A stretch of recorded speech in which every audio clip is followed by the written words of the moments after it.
आत्ताच राजकीय वर्तुळातून एक महत्त्वाची बातमी।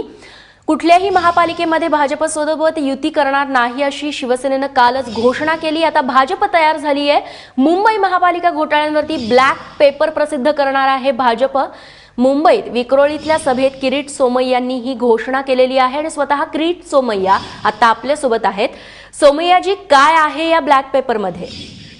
आपण पाहिलं गेले वर्षभर आम्ही मुंबई महापालिका सुधारण्यासाठी महापालिकेतले सगळे शासन प्रशासनांना पाठपुरावा करत होतो, परंतु या घोटाळ्याची मालिका काही थांबत नाहीये आणि म्हणून एका पाठोपाठ एक 10 घोटाळ्यांवर कशा पद्धतीने जे कॉन्ट्रॅक्टर जे क्वालिफाय होऊ शकत नाही त्यांना कसं क्वालिफाय केलं जाते, मग बिलो मध्ये टेंडर एक्सेप्ट केले जातात आणि एकदा दोनदा तीनदा कॉस्ट इन्फ्लेशन नंतर केले जाते।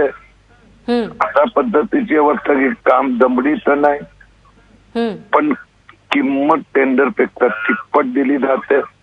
मग तो पाणी असो, नाले सफाई असो, कचरा असो की वेगवेगळ्या प्रकाराचे या सगळ्या घोटाळ्यांचा संबंधी भारतीय जनता पक्ष या घोटाळ्यांची काळी पत्रिका प्रसिद्ध करणार। या आठवड्यात मुंबई भाजपचे अध्यक्ष आशिष शेलार, भारतीय जनता पक्ष मुंबईत देवेंद्र फडणवीसचं विजन म्हणजे माझी मुंबई हे घोषणापत्र जाहीर करणार आणि पुढच्या आठवड्यात ही ब्लॅक पेपर रिलीज केला जाणार। बरं सोमय्याजी, कालच शिवसेनेनं घोषणा केली की भाजपसोबत युती होणार नाही आणि आज तुम्ही ब्लॅक पेपर जाहीर करता आहात जे महापालिकेत घोटाळे झालेले आहेत। आधीचा प्लॅन ठरलेला होता? असं आहे की आम्ही आमचे जे कोणी ते तथाकथित मित्र होते त्यांना वर्षभर समजावत होतो, सांगत होतो। त्याच पद्धतीने आम्हाला आमची छोटीशी अपेक्षा आहे, महापालिकेत पारदर्शकता आणावी। पारदर्शकता म्हणजे काय ही त्याची उदाहरणं त्यांना दिली गेलेली आहेत। म्हणजे रोजच्या आपल्या जीवनात आपण रस्त्यावर ते पाण्याचं टँकर पाहतो, त्या टँकर वालेल्या 1 पैसा लिटरनी पिण्याचं पाणी दिलं जातंय, 1 पैसा लिटरनी, आणि ते 1 रुपया लिटरनी विकतात। आम्ही त्यांना सांगितलं हिचे तर पारदर्शकता आणा।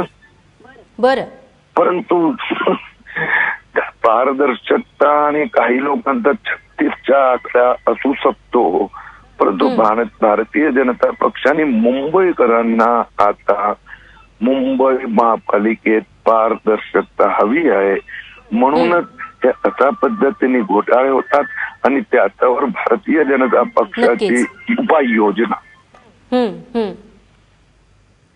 नक्कीच सोमय्याजी, खूप खूप धन्यवाद, तुम्ही ही सगळी माहिती एबीपी माझाला दिली त्याबद्दल।